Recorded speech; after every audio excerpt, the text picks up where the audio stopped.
119వ కీర్తనలో 143వ వచనంలో ఆయన అంటున్నాడు, శ్రమయు వేదనయు నన్ను పట్టి ఉన్నవి, అయినను నీ ఆజ్ఞలు నాకు సంతోషము కలుగచేయుచున్నవి. గమనించండి, ఒకవైపు వేదన ఉంది, ఒకవైపు వేదన ఉంది.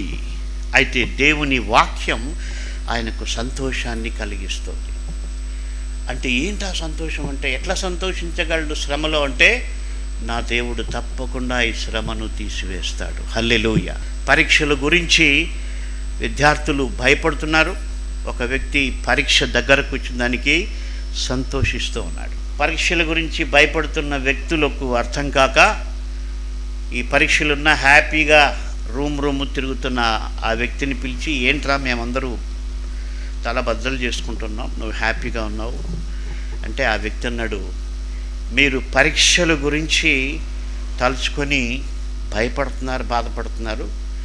అయితే నేను పరీక్షల తర్వాత వచ్చే సెలవుల గురించి ఆలోచించి ఆ సెలవుల్ని తలుచుకొని నేను సంతోషిస్తున్నాను అన్నాడంట.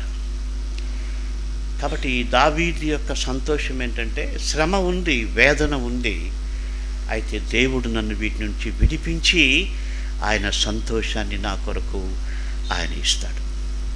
అది ఒక నిరీక్షణ.